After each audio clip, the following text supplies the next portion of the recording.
Do you like three bean salad? Then go to livefromthepath.org.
Live from the Pathway Studios in Johnston proper. You are live from the path.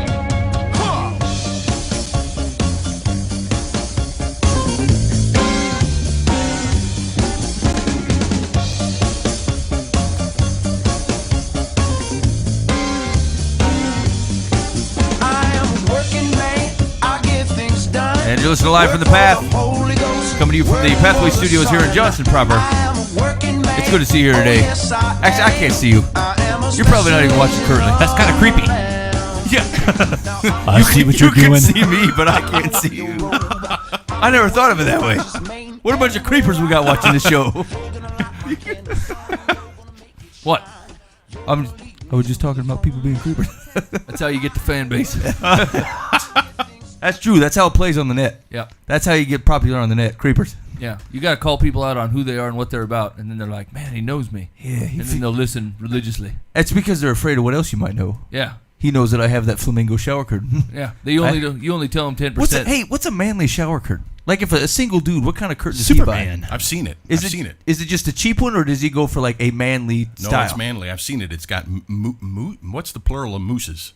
Multiple moose. Moose? Is it a pack of moose? It's got. Hey man, It's got. that's not mooses. a magic microphone. Get your face in it. All right, fine. Yeah, it's moose. It's moose. It's got moose on it and trees, and that's what men have. In Like, their it's shower. a is log it cabin like kind of the comic?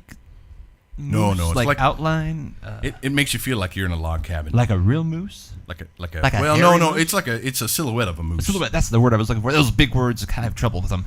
Silhouette of multiple moose. I don't do silhouette. And multiple All right, that's enough, fellas. trees. Okay. Moose. Okay. All right. Anyway, thanks for joining us here on Live with That Night. Here's what we got going on. Chris Rohloff's in studio. He's gonna be hanging out. He's our favorite guest. He's gonna be playing some tunes. Yeah. Not my favorite one, though. I love Who Is on the Lord's Side, but it's just not going to happen I today. Am. Yeah, you remember that one, don't you? Oh, I was just saying I'm on the Lord's side. He sounds like Gomez. He does sound like Gomez. Did you check it out? I have been becoming a fan of Gomez because of that. Yeah. Hey, there's also He's the best because he sounds like me. there's also that guy's awesome. I really like this Gomez guy. That's why I like, Zac Efron. Me and him look the same. It's the same. there's also a guy named Gomez who keeps opening up tire shops in the Des Moines area. There used to be like a single Gomez tire, and now there's like he just when he buys a building, he buys like ramshackle buildings that other people can't keep open, and then just spray paints his name Gomez on it, and then number 2 I was or gonna number say number 3, 2 and number number 4. Like I love it. I Yep. love his business model because he stays open, just simply opening up like Gomez number 4 tire shops. Are you introducing a new sponsor? Boy, I wish. Yeah, well, He'd probably come by and spray paint the building, and we'd have real problems. I own this building. heck yeah, Gomez 0.5. Let's just do this. Let's just assume that he would sponsor the thing and then send him a bill. You think somebody would pay it, right? If you said a massive corporation just to bill for philanthropy, I get that bills they, all the time. They would just pay it. It looks like a phone bill, but it's really not. Yeah. Yeah. Okay. Yeah, I've gotten I wonder how those. many people just okay. Right. Yeah. Uh, Especially the businesses, if they look Exactly. like a phone bill Yeah, yeah. or something like that. Church gets them. Yep. Yeah. Okay. Live from the past. This is for your ad that we haven't done. Seems trick like people oh, into but it seems thinking like that. low-level fraud, but Yeah, I was gonna say, doesn't seem right. Brought to you by Lady Speed Stick. who knew? Yeah. We could just say that we have uncles in Zimbabwe who wants to give them large sums of money. Also a lie, Dan. Also a lie. We're attempting to not Fraudulent. lie. in our Hey, we're all descendants of my father, Adam. and my brother's in bad shape. My brothers. He needs help. Is it wrong to approach somebody on the street and say, "Listen, man, as a family member, you're in a rough spot"? You were not above rebuke. Anyway, so here's what's going on the show tonight. First of all, we're continuing to walk through our proofs from GodIsImaginary.com. His proofs. We're on proof number 17. He wants us to think about leprechauns. Oh, I'm gonna get to be on this show. I was excited when you promoted this. I was like, let's think about leprechauns. That doesn't make any sense to me. Finally, they're talking on my level. Yeah, exactly. I usually think about leprechauns on a Tuesday. Me and Zac Efron talk about it all the time. Lucky Charms Day. So anyway, we'll see what he has. I'm assuming he says Jesus is a leprechaun. So we'll walk through. We'll see where he's at. See if we can, if it's a proof that God is imaginary or that Jesus is a leprechaun. So we'll hit that. We're going to do some advice on Dear Life in the Path. People need help, Joey. Yeah. All right. Mike, people need some help. Yeah, here's the deal. The economy's tough. the politicians, they get on the TV and they just say whatever they want. Yeah. Blatant lies. Either way, they say, we cut the deficit by $50 trillion, and then the next guy will say, no, you didn't. You looked at the wrong time period. It's only been like $2, and then you go, who can I trust here? Someone's lying to me.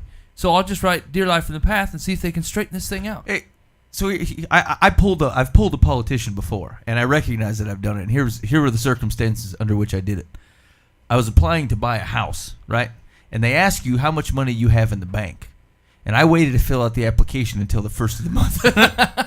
Because if I answered on the 28th, the answer is negative $27.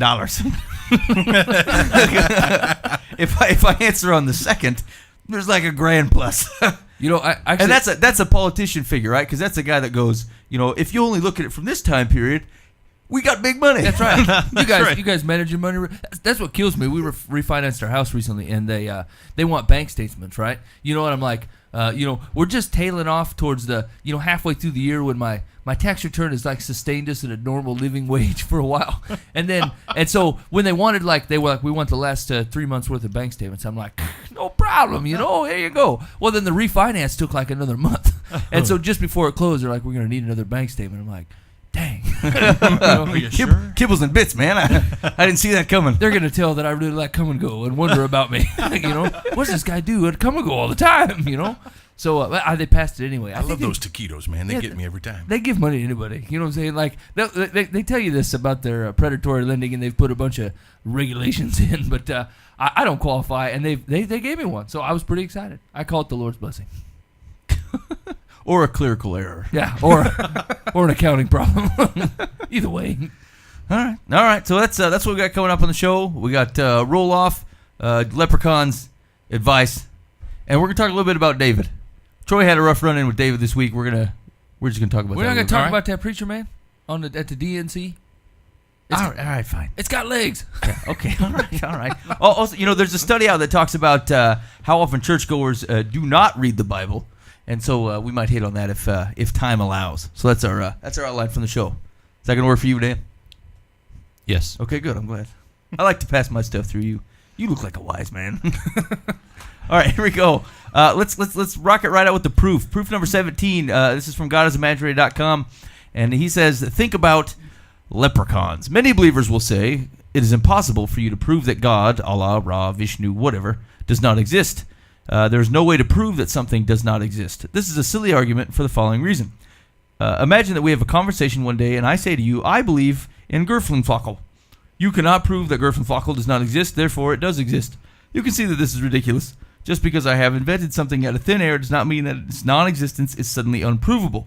There has to be some evidence that the Gerfenflockel exists in order to assert its existence. Since there is not, it's quite easy to say that the Gerfenflockel is imaginary. Now, let's imagine that we have a conversation one day and I say to you, I believe in leprechauns. You cannot prove that leprechauns do not exist, therefore they do exist. You actually have heard of leprechauns. There are lots of books, movies, and fairy tales dealing with leprechauns. People talk about leprechauns all the time. Leprechauns even have a popular brand of breakfast cereal.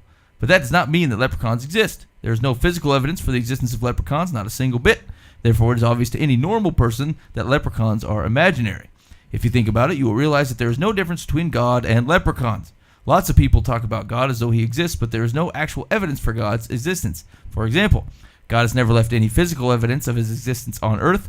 All historical gods were imaginary, and we know it. None of Jesus' miracles left any physical evidence either. I literally spit out of my mouth, and we know it. Got you on that one, didn't I? God has never spoken to modern man, for example, by taking over all the television stations and broadcasting a rational message to everyone. The resurrected Jesus has never appeared to anyone. The Bible we have is provably incorrect and is obviously the work of primitive men rather than God. When we analyze prayer with statistics, we find no evidence that God is answering prayer in quotes. Huge, amazing atrocities like the Holocaust and AIDS occur without any response from God. Last bullet is, and so on, ... There's Now he's got me. Oh, and ellipses. Oh, the ellipses got me this time. No. There is absolutely no evidence that God exists. There is a tremendous amount of empirical evidence that God does not exist. Therefore, we can conclusively say that God is imaginary. That is the only thing that a rational person can say. Clearly. So he's got another angle there, but I think we have enough to go on here. Thoughts? Go ahead, Troy. Get him. Let's say you've invited him in for some reason, and he's sitting on your sofa, and he says, "Troy, blah blah blah blah blah. Tell me why I'm wrong." Man, that's I'm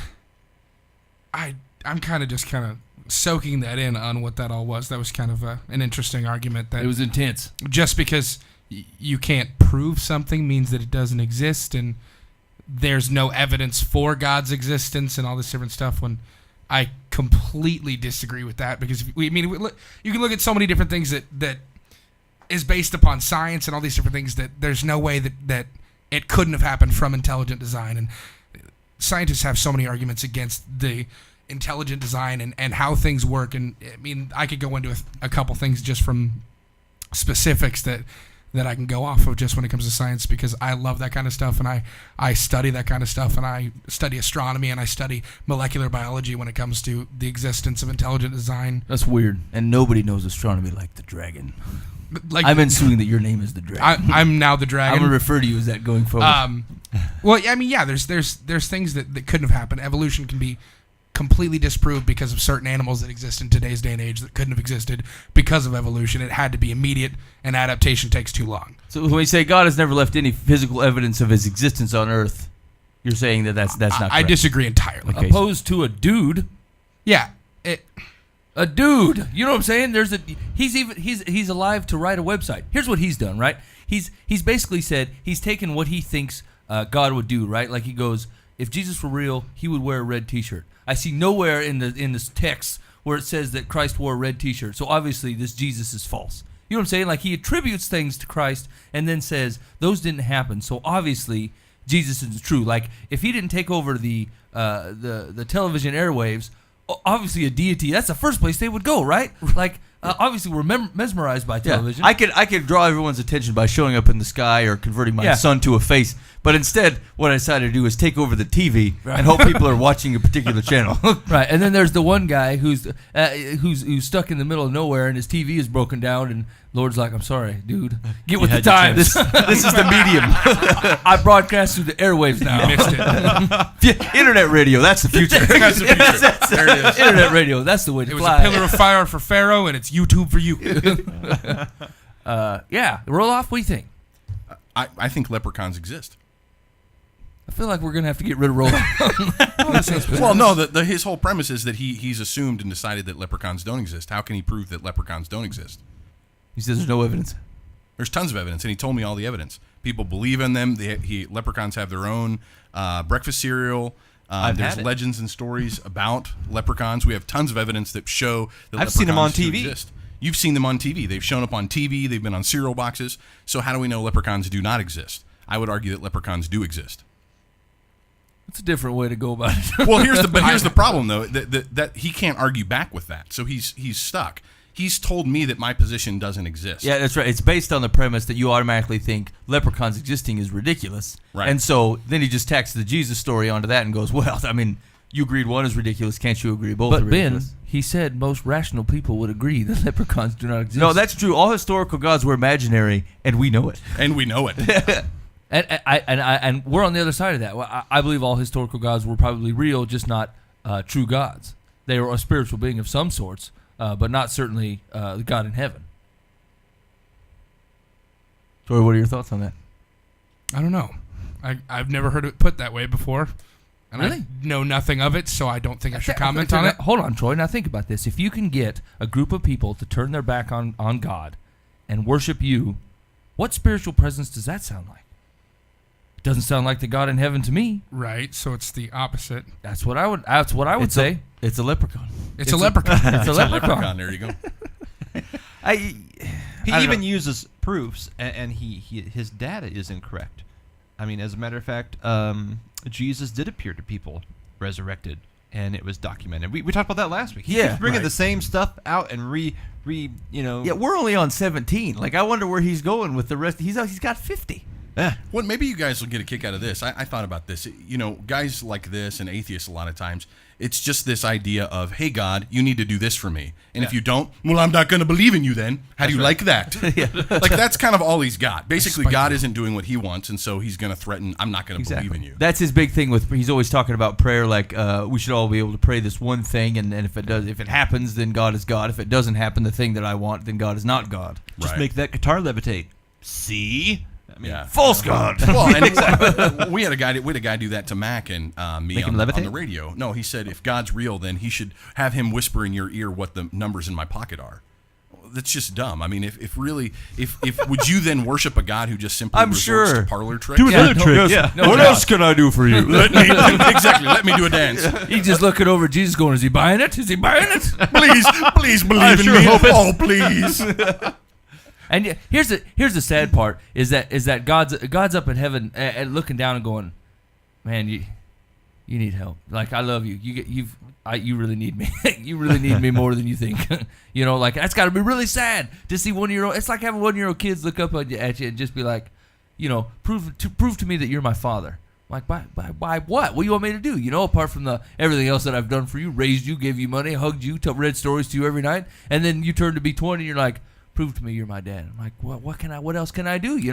Yeah, this line of thinking is like the Maury Povich or Jerry Springer of like proofs, right? I make some kind of production about it. Show me some kind of proof. Do the paternity test. Yeah. Like, reveal yourself in some way that is otherwise easily revealed in how the rest of our life is gone. But for some reason, you get it in your head that this guy's not real, and then you're like, well, I'm going to need the proof. Yeah, put yourself on the Home Shopping Network. Whoa! And the crowd goes crazy, and then violence erupts. Yeah, do the show so that I can see the show, and then I will say whether I think it's okay or not. Yeah, I don't know. I feel like and I read this. I got stuck in the comments of the Belief blog again. Uh-oh. Sorry, fellas. Now, it's weird that you brought that up, because like the last time we talked about that was the exact last time that Rohloff was in the studio. Was it really? Yeah. Interesting. Rohloff, have you been reading the comments in the blogs? I don't read the interweb. Man, so anyway, the atheists are. There was an article on CNN, on the CNN Belief blog, where the atheists were upset that both parties, they feel like they've been snubbed.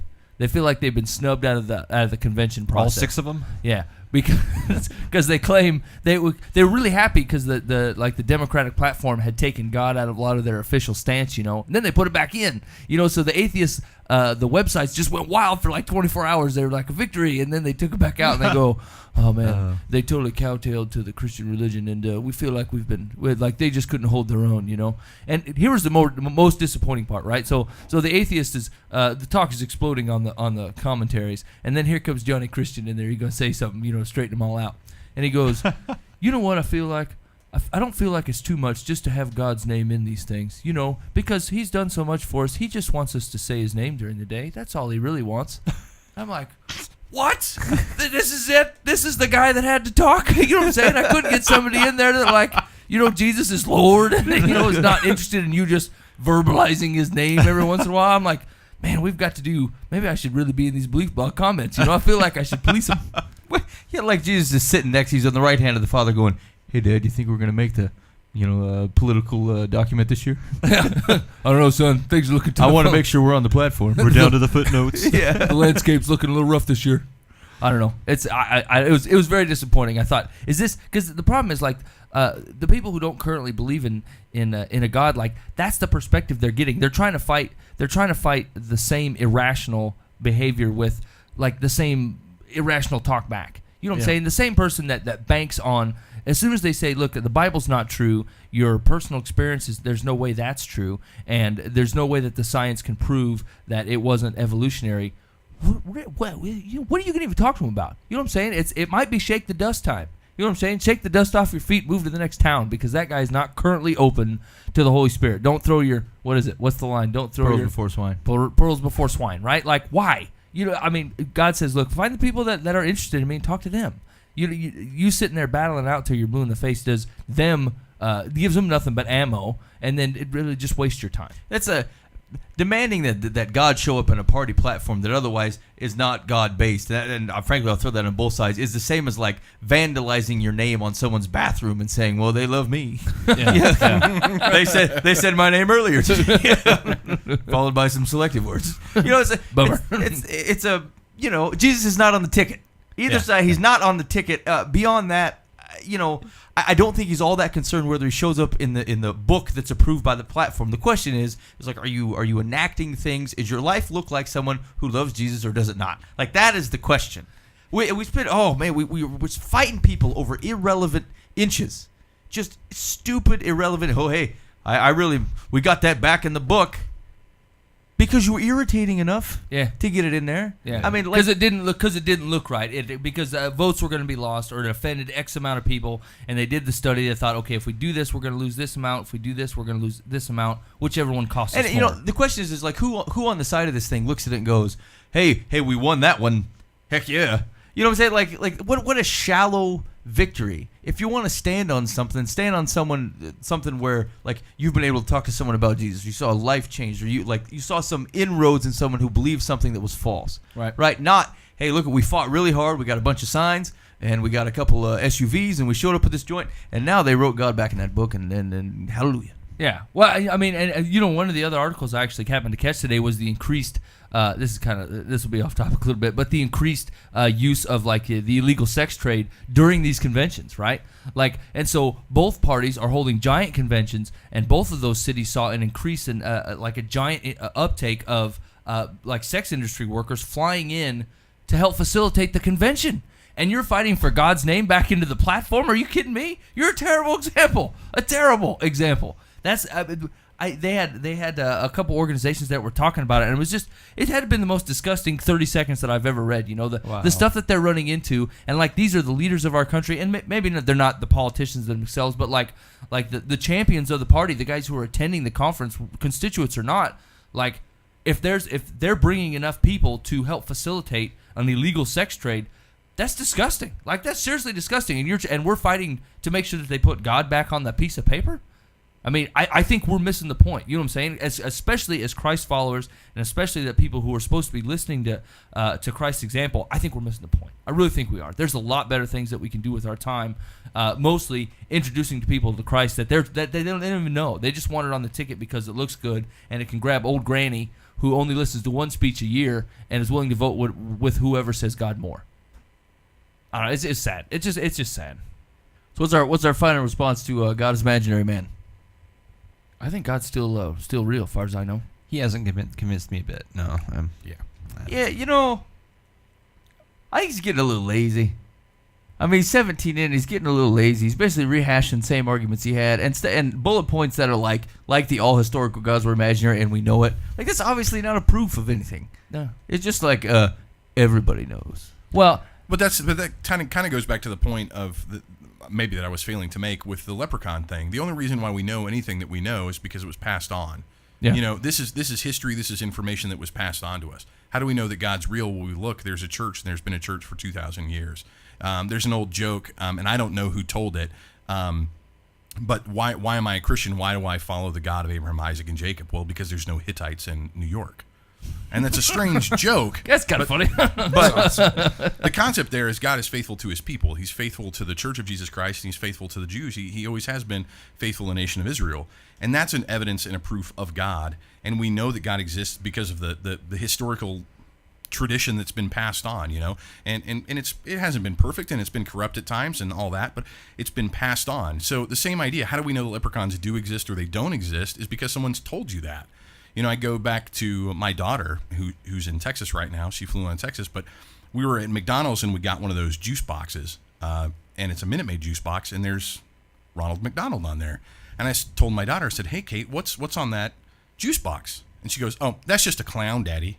And I said, "Well, do you know that clown has a name?" And she goes, "You teasing?" I said, "No, it really has a name. That clown's name is Ronald." She goes, "How'd you know that?" And I said, "How did I know that?" And the reality is I only know that because someone else told me that clown's name is Ronald. So the reason I know and believe the things I believe is because someone else told me that that's true. And this guy in this article is saying, we know that the Greek, Thor isn't a real god. Why do we know that? We know that's true because someone told him that. Well, right, that's not and true. he's backing it up with the same science. He's getting the science information the same way, right? It's not like Right. he personally showed up, split 3 atoms, and Right. decided that carbon-14 is the new way to date things with radiometric testing. You know what I'm Absolutely. saying? Someone told him that, Exactly. And so he's basically saying his source is better than our source. I suppose we're saying the same thing, but actually we can back it up with one extra point that I don't know that he can, is that you can't have a personal, loving relationship with science. You know what I'm saying? I can attest to that Christ is in heaven and that my sins are forgiven, not only because of the faith that's been passed on to me and the evidence that I can find in the Bible, but there's a God talking back to me. Do you know what I'm saying? I'm praying to something and I have a peace that people who don't know Christ don't have. And so I suppose you could probably say, look, you're just making that up, and maybe I just feel ultra comfortable in a God that doesn't exist, but I really doubt that. I can't make myself do just about anything. I can't convince myself to have a peaceful day if I wanted to. I can't stop myself from sinning still. You know what I'm saying? Which is why Christ died for me. And so I feel like if you're going to look at it from a completely logic-based standpoint, I think there's enough evidence. If you're looking to prove the Bible, you can do it. And if you're looking to disprove, that Lee Strobel thing's a perfect example, right? But like, if you're looking to prove that the Bible's accurate and that God's had His mark in history, I think you can do that. But I think the bowl over is when you hear, especially when you hear a personal testimony from somebody who has really let God take His rightful place, and people who are submitting to the gospel and doing. Finding what God's doing and becoming involved with that, those are people that they'll rock your world just by listening to them. Just by listening to them talk, you'll be like, man, I wish I had that. And really, that is Christ. That's all you're missing. You're missing the submission to letting God, use you as He sees fit, and that's when you get the peace that person is describing. All right. He's going to live to tell another day, though. God's real. Yeah. Here we go. Proof. So just heads up for next week. We're on proof number 18. Ooh, sweet. Imagine heaven. And it's we get holy cats, this thing is huge. You're going to have to truncate it. Oh man, it's a hypothesized conversation between Norm and a guy named Chris. Ah, well. Norm from Cheers? It just doesn't say. A typical conversation. It's supposed to represent a typical conversation about heaven.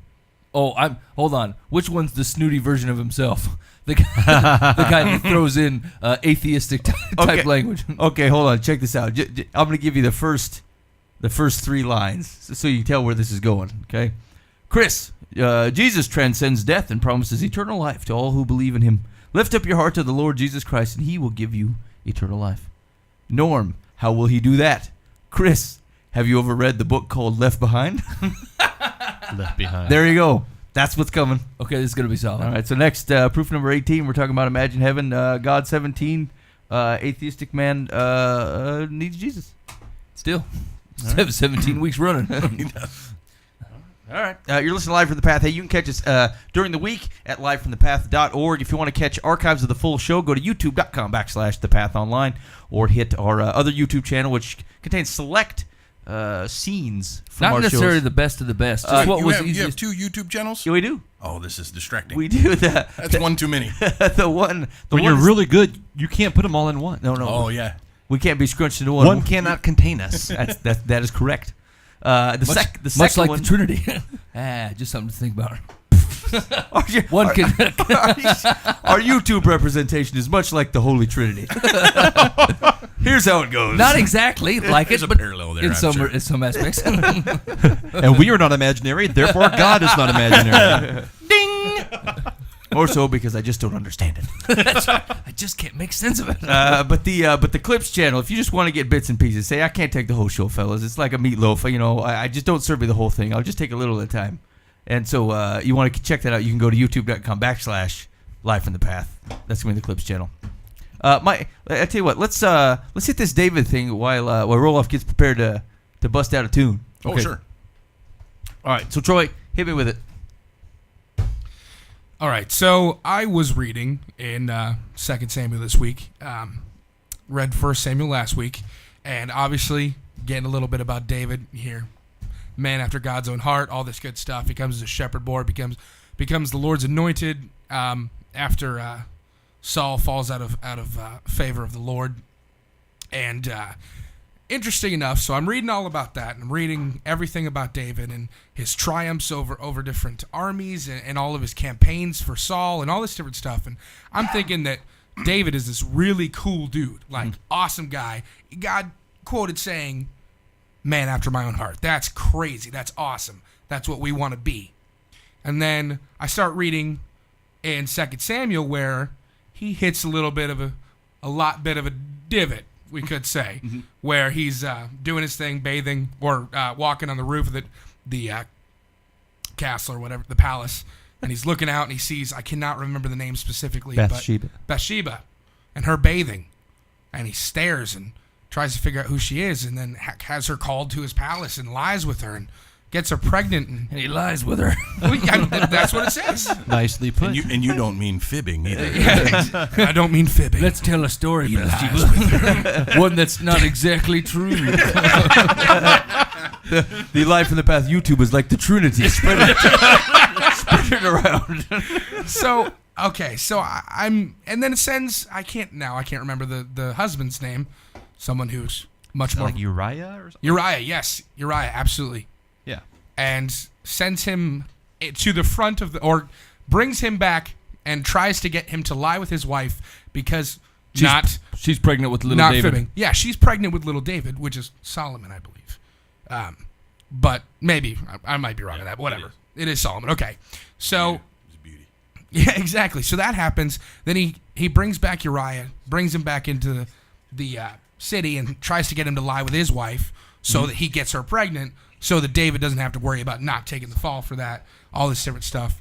And when Uriah refuses to do so because his commanders and his fellow men-at-arms are sleeping in tents and the Lord is sleeping in a tent, how can he lie in the bed with his wife in his home? Right. And so when David fails at getting him to sleep with his wife, sends him word to the commanders, tells them to put Uriah at the front of the line, and then when they're at the very front of the line, close to the gate, withdraw from Uriah so that he's murdered in cold blood, and that David is the worst criminal mastermind ever. And that we're all going to stand up here, and then everybody back up but Uriah. Exactly. Nobody tell Uriah that we're backing up, and that way he gets killed and shot with arrows from How does Uriah not look around and go, hey, man, what's going on? Wait a minute. Why is everyone retreating?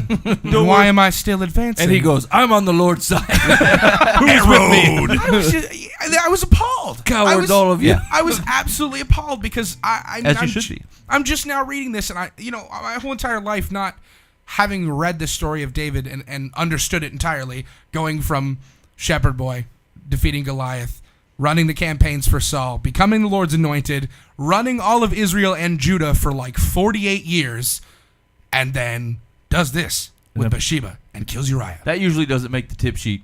Right, exactly. It's just like, And he's still called a man after God's own heart. I was confused, and I don't know what's going on. Now, in defense of the Sunday schools that have taught the David lessons, there was a scandalous group of Bathsheba flannel graphs that was going around that had to be revoked. The editor cut it. Yeah, it had to be taken back, and the She story was naked. Story How do you can't do be that? told. Yeah. So a little backstory on that story, actually. So like the ladies of that time used to take their water up to the roof and let the sun sit on it, and that's why she was bathing on the roof, is because at night they could take a hot bath, right? So they took the water up to the roof, and then it sat there all day and got warm, and then at nighttime the ladies would go up to the roof and bathe. So anybody that builds a tall house is a creeper. So And listen, then walks off. So the guy's like, hey night. man, I want to. If he tries to put out for a 50-foot tall house, like he's creeping. King over Israel and I Judah, need a I'm really going to walk tall on my one. palace. So think about that. So David knows that, right? So usually when I read the story, I'm like, he just happened to see a naked lady when he was perusing his roof. Oopsie. Okay, everybody knows that ladies are bathing at nighttime because the roof is where you keep the hot water, right? So David is not innocent in his accidental viewing of Bathsheba. That's right? like I go to that porn site, the one that's got a lot of X's at the front of it, Yeah. and I accidentally see naked women. I had no idea they did this here. No clue. How did that happen? How did at nakedwomen.com there be naked women? This is filthy. And this is filthy too. And this is also dirty. This is disgusting. I can't believe this is on here. This needs to be taken away. There's only 26 letters in the alphabet. How did this happen to me? My luck. So anyway, and to further boost that along, so I guess when I used to read that story, like I caught on to what David was doing. I'm like, man, he's fallen, and it's just snowballing after that. But these were premeditated falls, right? Because the king goes to battle, and so his troops are out battling. He didn't go. He did not go. If he was where he was supposed to be, that Bathsheba thing wouldn't have happened. Instead, he stayed home, and then he was peeping on ladies from the top of the palace, found the lady, got her pregnant, tried to set up some kind of weird swap where the kid would come out looking like King David and no one would know the wiser, and then killed the guy because he refused to participate because he was being honorable, right? So, I'm sorry. I'm sorry. Go ahead. Continue. That's just a little backstory I found interesting. Just a correction. Just I have to say this. It was not Solomon. It was the first child dies. Oh, that's right. Solomon comes later. Okay. From Bathsheba, but not. Well, I was close. No, but that's a common. I think that's proof that God is imaginary. The first kid never died. Because I messed up. Okay, sorry. Okay, I just had to say that. So Bathsheba wasn't the only one out bathing then. Probably not. I would assume not. She must have been the best looking one. Yeah, I was Or the gonna say, one then closest this is to the palace. Well, He's right. lazy. He didn't even go to battle. Either way. So the question on the table is that if God, if it says in the Bible that David is after God's own heart, man after God's own heart, right? And he's done all these things. How does that fly? Like, how does that match up? How does God's word back up God's word on this thing? Daniel. Me. Well, let's put my hand in front of the camera. Let me think about this. Here's the thing. No, please. Hi, I'm Chris Rohloff, and here's the deal. Sorry. Right. Put it in my voice, Dan. Real good one. I mean, you look at all of us. Who has lived a perfect life? I mean, not a one of us. Any one of us. And I realize, in our reference, it's after Christ, and there's grace, and there's the forgiveness of Jesus and the cross and everything. But David's just a guy. He, as a whole, lived his life a man after God's own heart. He had his flaws. He was imperfect. The only perfect guy in the Bible is Jesus. Right. So we shouldn't expect David to be like this perfect guy. Matter of fact, Nathan the prophet comes in and really lays it on him after this happens. And David's reaction isn't, "Oh yeah, I'm taking you down too." His reaction was, "Holy crap, you're right. Yeah, it was I've sinned." Yeah, it's the psalm that he wrote after that. It says, "Against you only have I sinned," and I think that's probably where that line comes in. It was a repentance, right? Is he looked at what he did and he turned around. Yeah, this wasn't his lifestyle. It wasn't like, now let's find another one. Right. Right, and so I like the movement. More ladies on the roof. we need to build another tower. I got totally busted on that last one. Well, yeah, after Nathan gets done rebuking David in 2 Samuel 12 and verse 13, it says, "Then David said to Nathan, I have sinned against the Lord." So he immediately, and I wasn't trying to say, I'm astonished that David wasn't perfect in any way, shape, or form. That's a biggie. Right, absolutely. I mean, we understand that Murder, everyone, rape, right, exactly. Those are some big ones in there. That's never going to make the platform. and I understand that. And I wasn't trying to say, "Oh, I thought David was this perfect guy." Right. It just kind of threw me off because I'd never understood that portion of it. And I understand that what I'd heard of David was the David that is the man after God's own heart. And it just kind of threw me for a little boomerang effect where I was like, "Wait a minute, I've never even heard this about David. That is messed up." Do you think that David is having curly hair? For some reason, I see long, luscious, curly hair. Oh, what you got to say, luscious? No, I didn't. I went over the top. at one point in time, a man that has had curly hair, and it was luscious. Now here's if you would have said flowing locks, that's just a matter of physics. Either they're flowing or they're not. Luscious. But when you talk about luscious, that implies like you've ran your fingers through them or something. I ran my fingers. through It's not an King observation. David's it's hair. your opinion of it. Like you Absolutely. think it is. One of his luscious. sons had luscious, thick hair that got caught in a tree. Yeah. But here, that's true. part of the. Okay, the Bible does not say luscious, Dan. Oh, okay. He could have Absalom has stringy, grody hair. That's what it got caught in twigs. How fine can it be? You know what I'm saying? Part of being a man after God's own heart, though, back to the topic, is that as foul as we can be as human beings, as much as we can fall off a cliff, that if we truly repent, that David was a man after God's own heart because he repented and he truly grieved the fact he did it. He truly was sorry. I mean, it broke his heart, and that's the difference between someone who's just rebelliously sinning, doing as they please, and going from one woman to the next, or whatever the sin is, Always when people are sitting, they're moving around. They're joyfully bopping around town. I'm assuming that's how you do it. I don't know. What you doing, Ben? Doing the sin today. Going from one to another. Can't just sin once, I'm just saying, and who hasn't sinned? Who hasn't fallen? Who hasn't disappointed themselves, let alone God? And I think how we approach God then is the telling. Are we people after God's own heart, or are we just, living rebelliously? So, yeah. All right. Yeah, Troy, come on. All right. Sin no more. but where will I go? Thank you. Okay, thank you for breaking that down. To whom shall we go? All right, we're gonna get a little bit. I'll go door to door. Grace may abound. All right. Find me a brood of vipers. Yeah. Oop, there's one.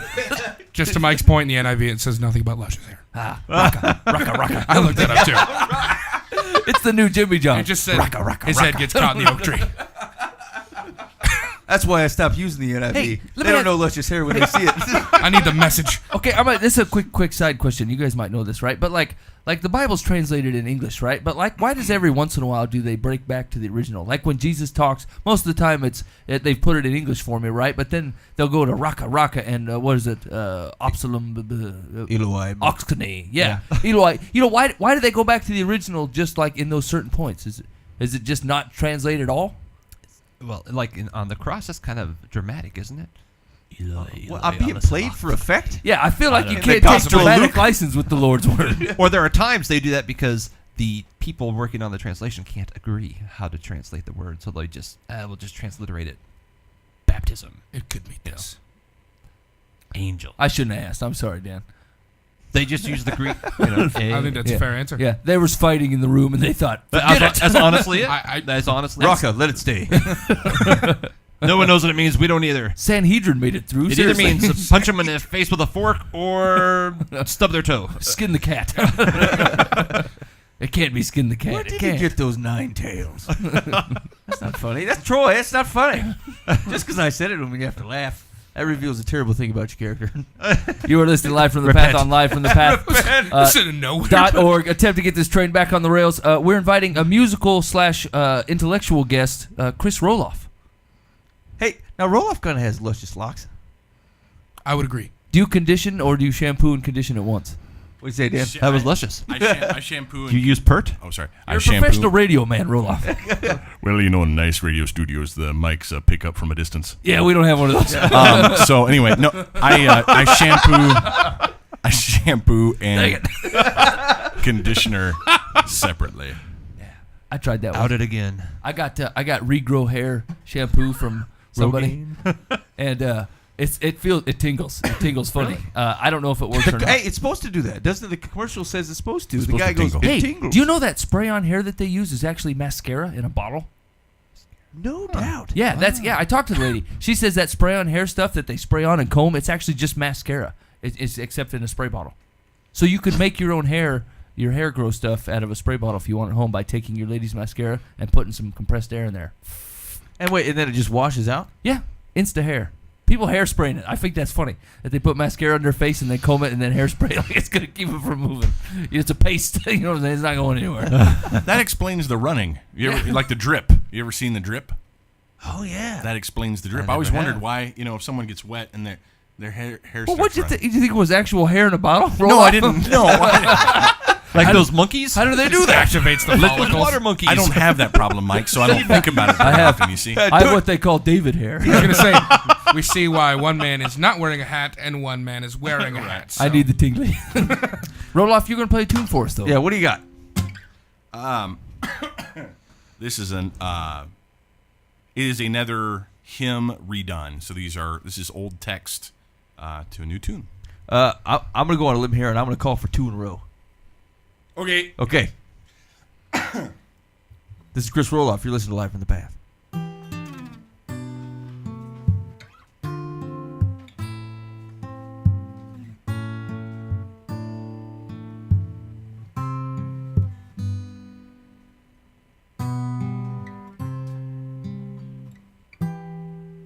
Oh, wait. Hey, I started the wrong song. Never mind. So do that one again. I thought it was gonna. I changed the song. I thought. Hold on a second. I thought it was gonna be Fast Car by Tracy Chapman. Yeah, Drive a fast car. do you know that one? No, I don't. I should. I will learn it. What? No, I can't. I can't think of any biblical orientation. Fly away. You gotta make a decision. Turn it back over to roll. Okay, make it happen. Leave tonight or live and die this way. Now I forgot how the song goes. All right, hang on.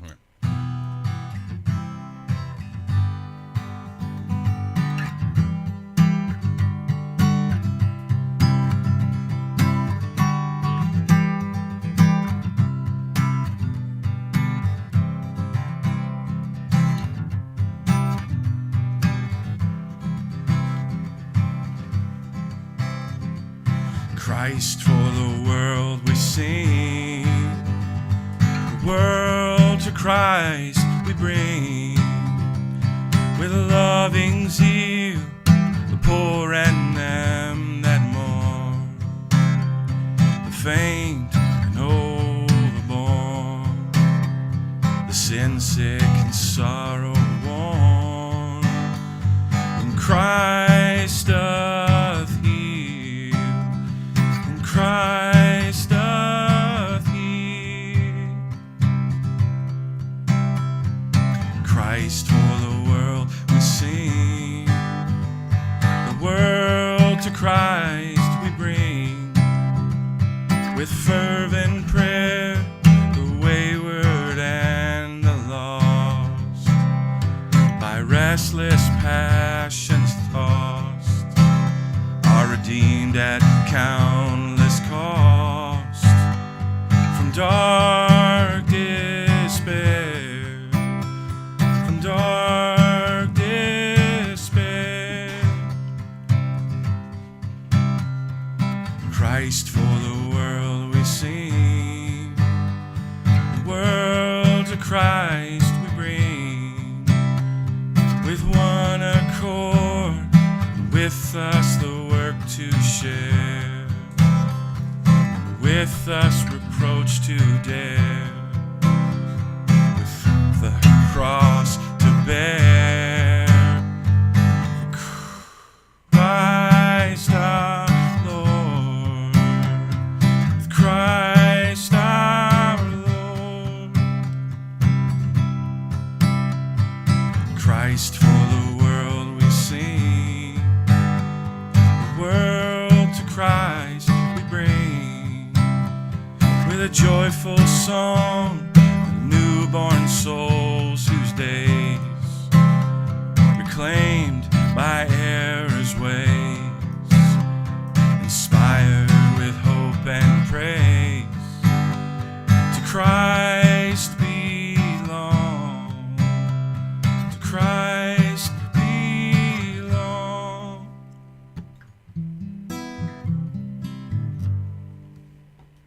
È todo. All right. Hey, Rohloff. Can I play the drum with you? Sure. I'm gonna rock this drum over here. You ready? What's the next one called? God is my strong salvation. Now hold on. Did you do that pause in there for effect? What do you want? In the last song? Yeah. No, the last song was kind of a bit of a train wreck. Hey, I really liked it. I thought it was in there for effect on purpose. I'm like, this is the coolest thing ever. It's like well, I've got it on tape, so maybe we can add it in the studio version. Okay, good. We're gonna put it in there. That'd be a good place to say. Bathsheba. Bathsheba. Build me another tower. You gonna play the percussion on this? I'm hitting the drum. Okay. All right, hit the drum. All right, okay, what's this one called? This is another hymn text put to new music. This is called God is My Strong Salvation. Okay, excellent. You're listening to Chris Rohloff, God is My Strong Salvation on Live from the Path.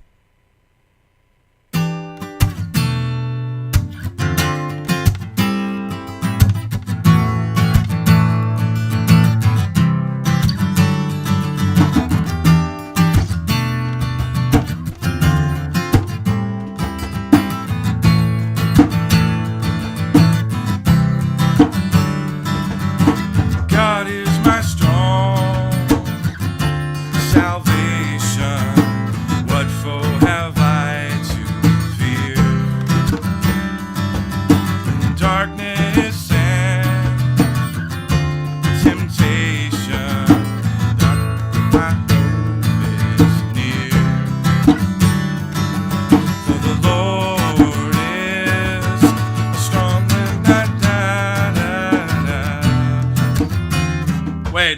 terrible. Can we do it again? Yeah. Let's got the text over here. Ready? I'm ready. 1. Jimmy, go something. You gotta give it to the Jimmy.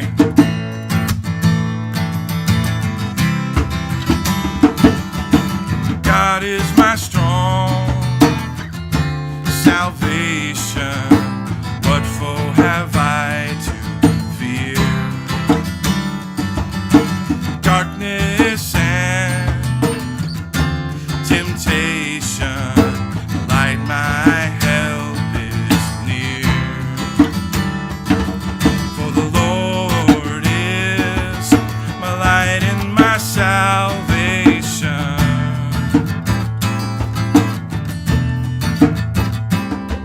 For the Lord is my light and my salvation.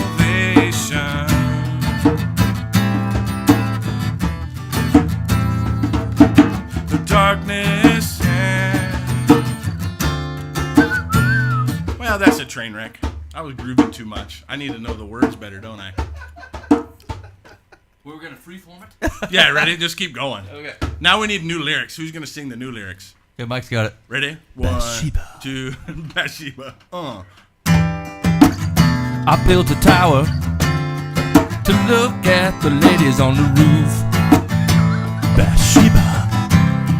It was a mistake, but I repented.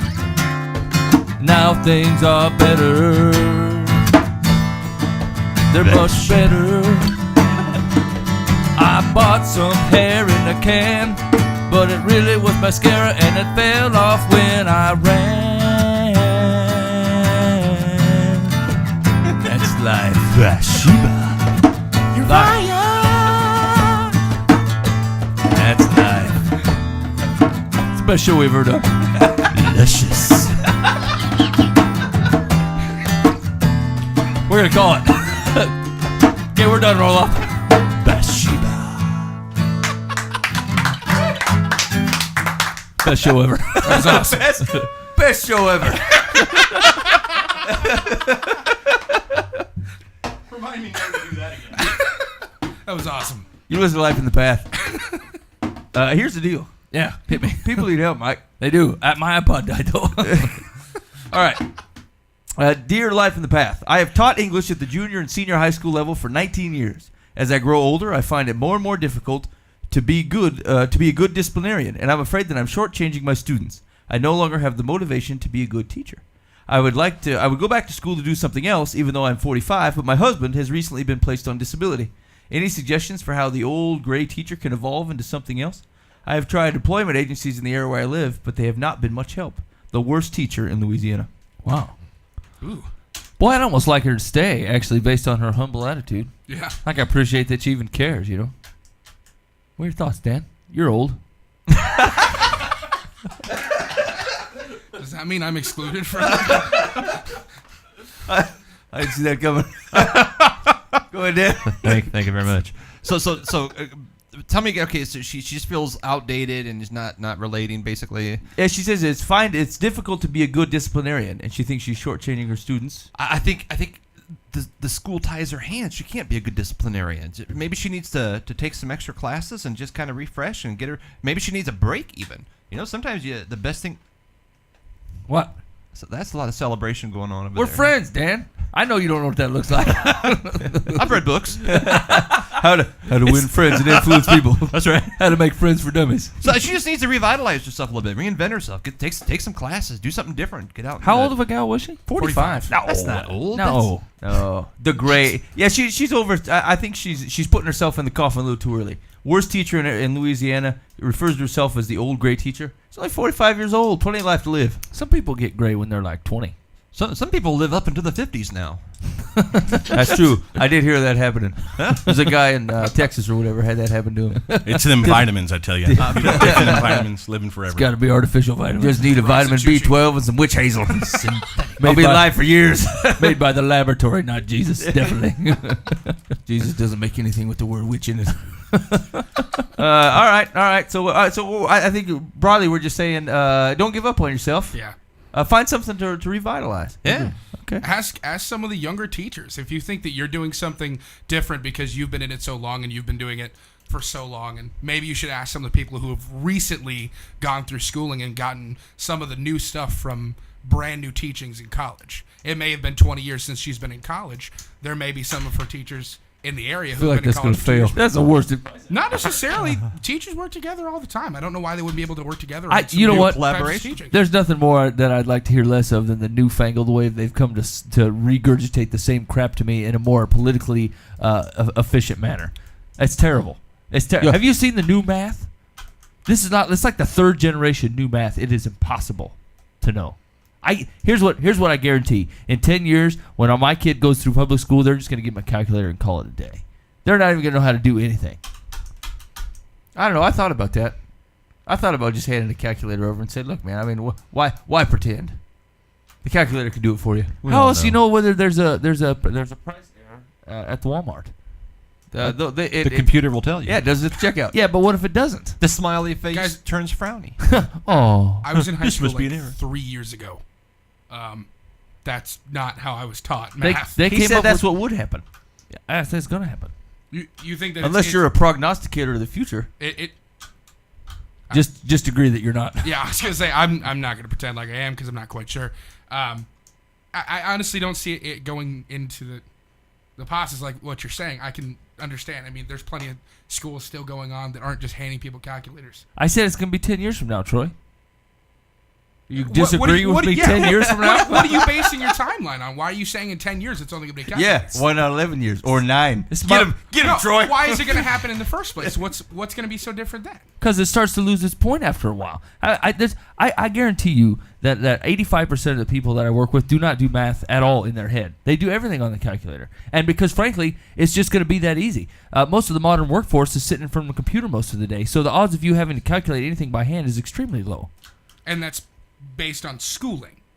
Well, but basically the school's going to look at it and go, look, there's no reason to teach higher math functions anymore because either you're in that profession and most of it's done on computer anyway, or you're not in that profession and you don't need it. I disagree. I don't think that the main reasoning, obviously you have to have math skills for certain things. Look, just because you nerd out on math doesn't mean that what everyone's I'm going to saying do is it. I think that teachers, most teachers don't teach history thinking that their students are going to go and use their history. I know, Most people don't teach math thinking that their students are going to go and use trigonometry their entire life. It's the fact that it's exercising your brain. It's learning to solve problems on your own. And maybe you can take what you learned to solve problems in your calculus class, and maybe you can use that in a different aspect of your life because you have problem solved because of it. That's a good point because I was at work just yesterday.